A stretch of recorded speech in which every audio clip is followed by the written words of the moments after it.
Clave Morse. ¿Estás buscando una nueva administración para tu edificio? Entra a administradoreschile.cl, la base de datos de administradores de edificios y condominios más grande a lo largo del país. Capacitados con el uso de la plataforma para administradores Comunidad Feliz y con conocimiento de la nueva ley de copropiedad 21.442. Entra a administradoreschile.cl, llena el formulario y te enviaremos gratis 3 opciones de administradores de edificios para que tú elijas la que más te acomoda. Una comunidad bien administrada es una comunidad feliz. ILAP es la tecnología que permite exportar y vender tus productos en marketplaces internacionales. Conecta, publica y gestiona integradamente muchos canales a través de una sola plataforma. Encontrarás distintas herramientas para optimizar y eficientar tus ventas globales. Exportar y vender en marketplace nunca fue tan fácil. Conectamos Latinoamérica con el mundo. www.lapglobal.io. Y ya estamos con nuestro segundo entrevistado este día, lunes 17 de marzo, son las 9:34 de la mañana, en un día que parece que va a llegar a los 29, casi 30 grados. Estamos en línea con don José Gregorio, economista y decano de la Facultad de Economía y Negocios de la Universidad de Chile. José, ¿cómo estás? Hola, buenos días, gusto estar aquí. Muchas gracias por acompañarnos en Clave Morse para hablar varios temas, obviamente, que tienen que ver más con la economía. Y quiero empezar, José, con un tema coyuntural respecto a lo que está pasando un poco a nivel global, ¿no es cierto?, con estas políticas arancelarias de Donald Trump. Quería preguntarte un poco cómo tú crees que, en términos generales, podría afectar esta política arancelaria de Trump a la economía chilena, tomando en cuenta además que es parte de una guerra comercial entre nuestros dos principales socios, que son China y Estados Unidos. Sí, mira, primero que un par de cosas, hay que ver qué efecto tiene diferenciado, cuánto en Estados Unidos, en esta guerra comercial contra quien está disputándola y países que somos ajenos a todo eso como Chile. Primero que todo lo importante es destacar que hace tiempo uno no veía tanta demagogia, incompetencia e ignorancia. Y no es que sean ignorantes sus asesores. Kevin Hassett, que conozco, el chief del Council of Economic Advisors, son economistas competentes. Pero llega con esta dominación ideológica de una persona que es como el Mesías, que nadie se atreve a criticarlo. No solo casos, estos líderes extremistas, autoritarios con su propia gente. Entonces llega y dice, un ejemplo para que la gente lo tenga claro. Voy a ponerle impuesto, una tarifa al acero. Nosotros aquí tuvimos toda la discusión con CAP, porque el acero viene de China muy barato y todo esto. Sí. Le pone 20% de arancel al acero. ¿Qué significa eso? Que todas las automotoras americanas les cuesta 20% más producir un auto, mientras el auto chino que trae el acero chino le cuesta 20% menos el acero. Es la pérdida de competitividad. Tesla, que está además envuelta ya con las manos adentro del gobierno, Tesla aparece haciendo un comunicado la semana pasada del daño que le hace el arancel al acero. Entonces uno dice, mira, lo que pasa es que hay medidas retaliatorias, hay una guerra comercial. Sí, perfecto. La guerra comercial sabemos bastante bien de dónde parte, con una cosa muy vehemente del gobierno de Donald Trump, probablemente cosas que habían ocurrido, pero se cometen errores infantiles. Ahora, entonces, en primer lugar, va a recaudar poco y al final lo termina pagando el consumidor americano y el productor americano por mayores insumos y el consumidor americano por mayor precio de auto. Ese es uno de los tantos ejemplos. Las cosas, poner arancel a sus vecinos. El acuerdo de libre comercio más importante que tiene el mundo, que es el de Estados Unidos con México y Canadá, que además durante el primer gobierno de Trump fue perfeccionado y Trump lo exhibió como un gran logro. Hoy día le empieza a poner aranceles a los vecinos, cuando en el caso de los vecinos lo más impresionante es que los bienes, son tantos bienes que se producen que cruzan mucho la frontera y de vuelta. Tú le empiezas a poner aranceles bases, entonces la pérdida de competitividad que va a tener la economía americana. Probablemente consigan algunas cosas. Hoy día yo venía escuchando algunos reportes de Estados Unidos donde dicen que hay algunas empresas que están pensando hacer un poco de reshoring, o sea, de volver a producir a Estados Unidos. Ya, está bien, esas cosas pueden pasar, pero en la visión global se actúa con una prepotencia, ignorancia, principios económicos básicos que realmente es dañino. ¿Qué pasa con el resto del mundo? Sí. Entonces, obviamente va a tener un conflicto con China y aquí va a depender cómo lo van haciendo con Europa tiene problemas. Nosotros vamos a ir como navegando al lado. A veces podemos ganar, a veces podemos perder. No es la manera de ganar o perder. Si hay aranceles a los vinos europeos, nuestros vinos van a tener una ventaja competitiva, claro, ¿no es cierto? Claro. No así en Europa, donde va a haber exceso de oferta de vino. O sea, se va a desordenar. La verdad que un mundo que caminado, donde la globalización hace una cosa que como que indiscutiblemente ha mejorado la calidad de vida en el mundo entero, empezar a hacerla retroceder con razones que además no entendemos, porque uno puede decir, mira, voy a poner aranceles para conseguir un beneficio de evitar una guerra. Claro, pero perdón, José, es que... Empezar a mezclar objetivos. Es muy confuso, muy dañino, y a mí me parece que no es lo correcto. Claro, José, porque en el fondo, al principio, y antes de que asumiera Trump, ¿no es cierto?, que de hecho va a cumplir ya 2 meses, todo el mundo tenía, digamos, un consenso de que era una especie de jugador de póker y que todas estas eran jugadas que tenían un objetivo más a largo plazo, pero ahora está pasando que los economistas, los analistas de mercado, incluso uno lo ve en los precios accionarios en Estados Unidos, dicen, independientemente de que logre o no los aranceles, ya está produciendo un daño en la economía. Entonces, ¿hasta cuándo, en el fondo la pregunta es hasta cuándo vamos a mantener, o se va a mantener esa idea de que está jugando un póker, digamos, y que en algún momento va a pasar algo de que va a ser beneficioso, por lo menos para Estados Unidos, digamos? No, es que claro, lo que pasa es que cuando uno mezcla todo, dice, mira, voy a usar aranceles ¿para qué? Para conseguir beneficios respecto de el contrabando de droga, por seguridad. Voy a conseguir beneficios respecto tributario, porque es lo primero que dijo, de subir aranceles para los impuestos a la ciudadanía, y no los va a bajar porque no va a tener espacio. La economía americana puede entrar en una recesión. La evidencia es que el primer semestre va a ser muy flojo. Yo le digo a nuestros auditores que simplemente recuerden cuando uno decía, siempre en Chile hablamos de la incertidumbre, que llega el gobierno, la incertidumbre, y es cierto, la incertidumbre tiene mucho efecto, o sea, mucho efecto sobre la actividad económica. Acuérdense que metamos la incertidumbre, ser un dirigente político en Chile, al final todos se reían un poquito, pero vea usted lo que está pasando en Estados Unidos. La incertidumbre es la incertidumbre que teníamos en Chile, pero multiplicada por 10, por 1000, o sea, la gente no sabe si mañana su sector va a tener o no va a tener arancel. Las expectativas hoy día en la mañana, porque mi información, pero las expectativas de encuestas de sentimiento de los consumidores de Michigan están en los niveles más bajos de los últimos 4 o 5 años.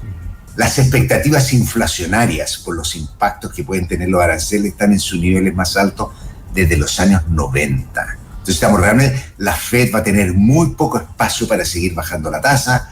Trump se va a enojar con la Fed. Entonces yo creo que uno puede jugar un poco póker, hay cosas arriesgadas, pero esto es lo que llaman algunos. El problema es que aquí como que se pierde la racionalidad, y yo escuchaba a un economista que decía, mira, esto es más bien como el juego del perro rabioso, que uno sabe cómo comportarse el perro rabioso, uno que lo ignora, que lo deja pasar, pero de repente puede atacar, porque el perro rabioso es capaz de tomar acciones que se hagan daño a sí mismo. Esa es la parte que uno va muy confuso. Y ahora, para ser un pelito optimista de todo este escenario feo, yo creo que al final no se va a conseguir tanto. O sea, llevamos 2 meses de terror. Llevamos 2 meses donde millones de inmigrantes en Estados Unidos, gente que entró, que sigue ilegal, pero que ha hecho un gran aporte en el sector de la construcción, en el sector servicio. Muchos años, hoy día no salen a la calle. Hoy día solo van a trabajar y no... cuento que a uno que no van al supermercado, y gente que o sea, el temor que hay en eso, el temor que hay en la actividad económica, el temor que hay en los campos universitarios cuando dice, mira, está bien, uno dice tenemos que parar la chacota, pero le voy a cortar todo el financiamiento. Uno sabe que esas cosas no van pasando, y esto sin duda también va a generar una colisión con la justicia. Hoy día, por ejemplo, ¿en qué sentido con la justicia? Porque ayer se envió un avión, ¿no es cierto?, de venezolanos del Tren de Aragua, claro, al Salvador. Y un juez federal dijo ese avión tiene que devolverse. Y el gobierno no lo hizo caso y dice que lo que dice el juez federal es inconstitucional. Entonces, ¿qué vamos a tener nosotros? Que las cosas van a empezar a llegar a la Corte Suprema. Una Corte Suprema que es un poquito partisana, donde Trump ha tenido la mayoría en los nombramientos, donde tiene mayoría, pero donde al final se han demostrado que incluso hay jueces muy conservadores que no van a estar dispuestos a pasar por cosas fáciles.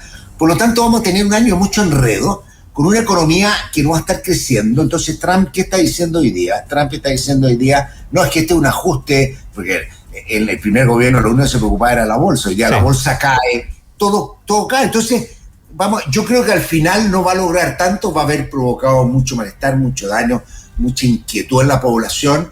Yo creo que al final las cosas no se pueden, la globalización, él no la puede deshacer, él no va a poder convertir Gaza en un resort como quería, o sea, no va a poder hacer las cosas que prometió, y vamos a volver a la cosa como de la decepción de líderes que prometen mucho, pero afortunadamente el mundo va a seguir. Pero independientemente que no resuelva, o sea, que no logre las cosas que pretende, ¿no es cierto? Igual puede, o sea, nos enfrentamos a un periodo de posible recesión en Estados Unidos. ¿Eso cómo podría afectar a la economía global y a nuestro país específicamente, digamos?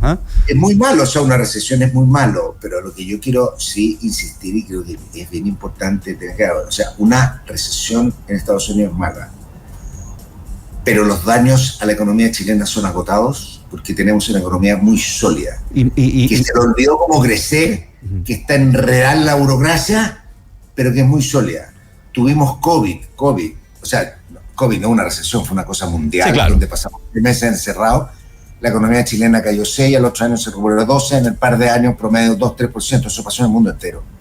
Eso pasó en el mundo entero, o sea, tuvimos la recesión, la crisis financiera global, donde el mundo se vino abajo, tuvimos una recesión leve. Entonces, yo diría los daños son acotados. Tú me dices, ¿cuánto? Sí, nos puede restar de repente un punto de crecimiento, una cosa así, una recesión en Estados Unidos, pero yo creo que tenemos capacidad, afortunadamente tenemos un mundo integrado, Chile tiene una base de exportaciones geográficamente diversificada, tenemos discusiones, pero la verdad que yo creo que tenemos un país bastante sólido, va a llevar adelante sus elecciones y afortunadamente, o sea, no vamos a estar ausentes de todo este clima mundial, pero yo creo que el mundo es fuerte. El mundo es tan fuerte, por ejemplo, tenemos una tragedia, ¿no es cierto?, en el Medio Oriente, una guerra Gaza, o sea, Hamas, Israel, hace ya bastante tiempo, y el mundo sigue. Y la tragedia, para qué decir, Rusia, Ucrania, sí, claro, ¿no es cierto?, y el mundo sigue produciendo, sigue avanzando, o sea, logramos al menos, a pesar de es que esto es interesante, a pesar de lo interdependiente que somos capaces de ir ajustándonos y acomodándonos a estas tragedias que ojalá se terminen. Estamos conversando con José Gregorio, economista y decano de la Facultad de Economía y Negocios de la Universidad de Chile. José, ya que justamente tú comentaste un poco lo que pasa a nivel local, quería también preguntarte acerca un poco de la realidad local, ¿no es cierto? Queda prácticamente un año que finalice este gobierno. ¿Dónde crees tú que deberían estar los focos de este gobierno para mejorar el desempeño económico de Chile? ¿Cuáles son las apuestas que quedan en lo que queda de meses? Mira, es bien difícil cuando a un gobierno le queda meses, ¿dónde tiene que enfocarse? La verdad que hay una cosa que me ha decepcionado bastante el gobierno, y yo creo que si hay algo que se puede enfocar ahora y puede conseguir apoyo, es en una reforma política.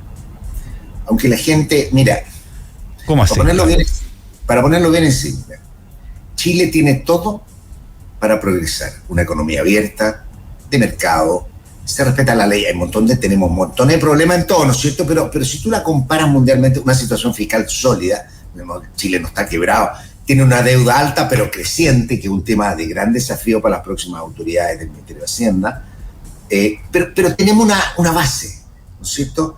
Pero tenemos problemas como de fondo, tenemos un sistema político fragmentado, incompetente, que se demoró más de 10 años sacar una reforma de pensiones, que está preocupado a veces de leyes bastante de segundo orden, ¿no es cierto?, o de propuestas muy populistas, ¿no es cierto?, como qué sé yo.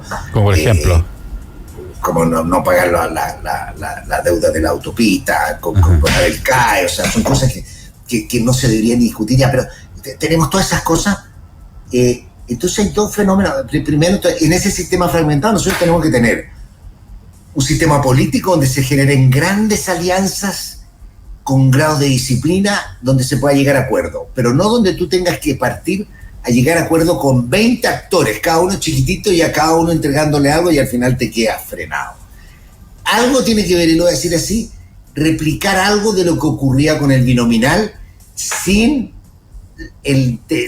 los defectos y la ilegitimidad que tenía el sistema binominal, que era bastante mal hecho, pero Estados Unidos con un sistema uninominal tiene esto que uno se genera en bloque. En segundo lugar, y esto es respecto a lo que tú me preguntaste, la gente, que son cosas, un gobierno de 4 años obviamente no ayuda a mirar a largo plazo.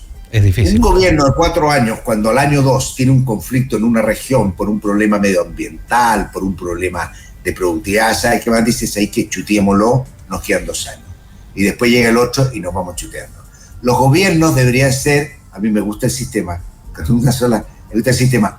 deberían ser 4 años con una sola reelección consecutiva, porque nos pasa lo siguiente. Estuvimos a punto de tener a Michelle Bachelet por 3ª vez.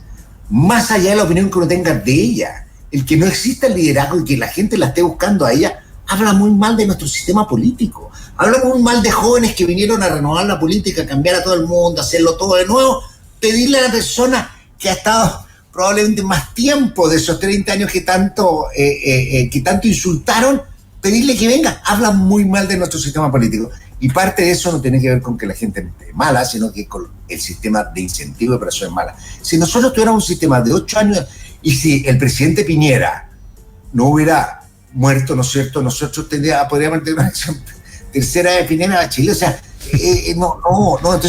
entonces no hay renovación. Entonces, perdón. Que a los 4 años haya una elección, porque en el fondo tú le das un horizonte de 8 años, pero si a los 4 años lo está haciendo mal, se va. Es el sistema de Estados Unidos con un solo defecto de Estados Unidos, que uno puede ser candidato 2 veces consecutivo o no. Y eso fue lo que le permitió a Trump postular esta vez, que uno que espera que las cosas vayan cambiando, se vayan renovando y vayan creciendo nuevos liderazgos, porque estas no pueden ser cosas personalizadas. Perdón, José, pero claro, como dices tú, hay una falta de liderazgos nuevos, pero se supone que justamente este gobierno, independientemente que uno le puede gustar o no, era un gobierno que podía salir un poco de eso. O sea, viene estallido social, ¿no es cierto?, una generación nueva.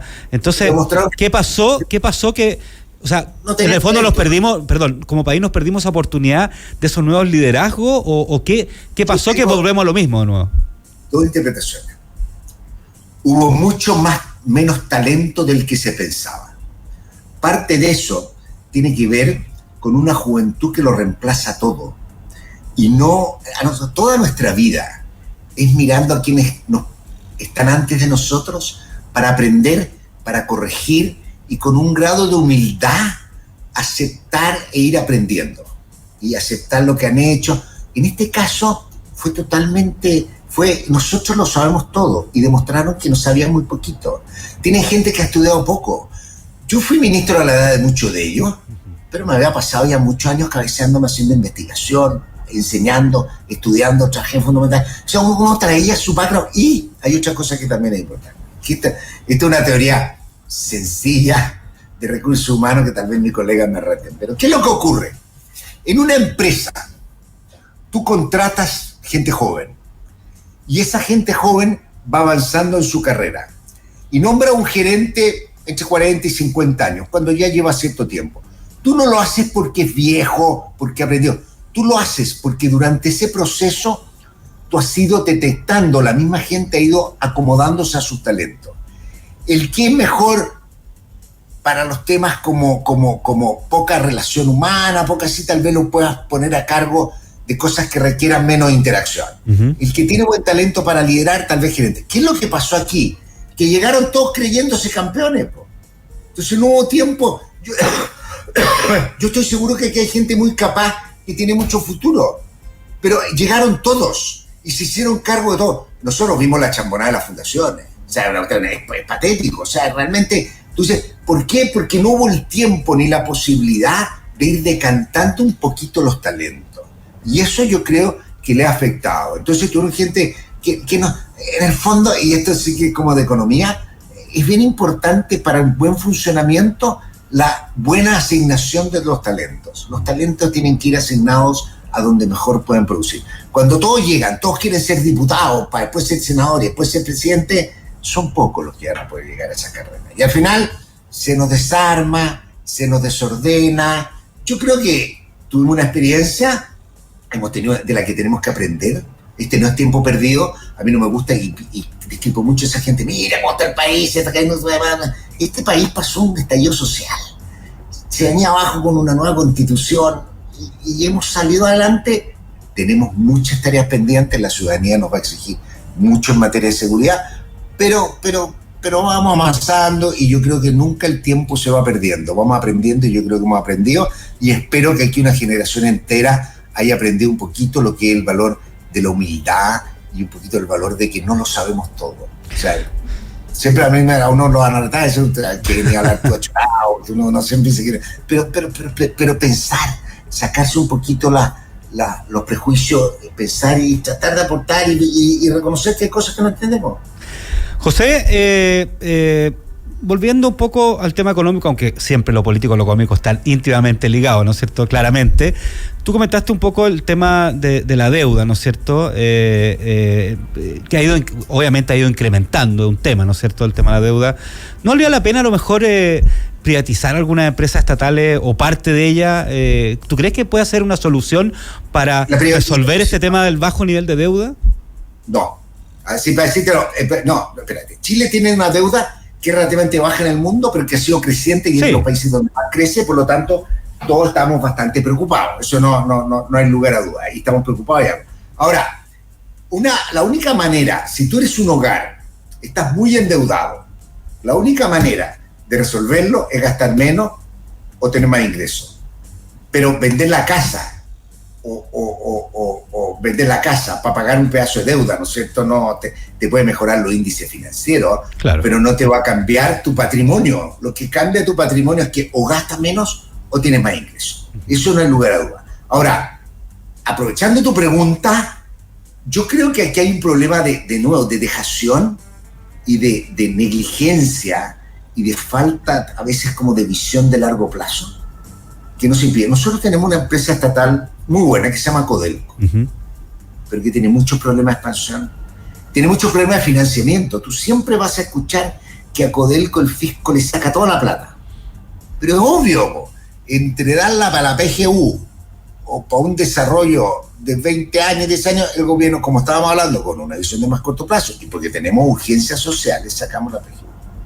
Entonces, tenemos muchos problemas con la energía. Es una empresa tremendamente endeudada, a nivel mundial es como bien alto, sí, pero como tiene el respaldo del fisco puede hacerlo. Sin embargo, pero hay muchas cosas que tampoco sabemos, y yo teniendo un profundo respeto y por toda la gente que la administra, no tiene la transparencia de una sociedad anónima. Entonces, nosotros, ¿qué deberíamos hacer? Yo sí soy partidario de que Codelco debería entrar fuerte en asociaciones privadas abiertas a la bolsa, ojalá, con directores, ¿no es cierto?, con gente que haya mucho más transparencia y juicio de mercado en muchas de sus actividades. Pero como un modelo con lo que tiene con SQM, ¿con un modelo así o de otra forma? SQM son cerrados con SQM, lo que pasa es que con SQM como que era más difícil, pues son los que tienen las pertenencias, pero era no, como lo van teniendo en otras minas, o como lo tienen muchas empresas públicas extranjeras, en Canadá. El grueso de las empresas públicas son abiertas a la bolsa. Aquí no sabemos la bolsa. O sea, me gustaría que NAPE estuviera abierto a la bolsa, probablemente, donde los fondos de pensiones puedan. Tú lo único que tienes que tener cuidado, y porque es donde baja la desconfianza, es de que siempre tiene que tener mayoría y control del Estado porque es una empresa estatal. O sea, hay que tener cuidado de esta cosa y decir, no, es que tú abres la bolsa, la vas a vender y después te vas a deshacer y la vas a privatizar. Esas cosas no es lo importante. Lo importante es tener buen manejo de los recursos del Estado. ¿Qué es lo que va a pasar? De aquí a 10 años más, a 15 años más, tal vez cuando Codelco va a haber sido incapaz de haberse expandido, va a ir perdiendo importancia y su valor, y el valor para los chilenos va a ser cada vez menor. Entonces, no es hora de pensar un poquito en cómo desarrollamos nuestro propio activo. ¿Por qué? Porque eso va a lo que tú buscas, a tener mayor rentabilidad de lo que tenemos, y eso obviamente nos ayuda como país. Una pregunta más, José, súper rapidito porque estamos terminando, pero me interesa tu opinión. Luego de las cifras del IPC de febrero, algunos analistas prevén de una inflación anual más baja para el primer semestre. ¿Tú crees que vaya a ser así? Mira, lo que pasa es que a pesar de que hay tendencia, es difícil con uno u otro mes.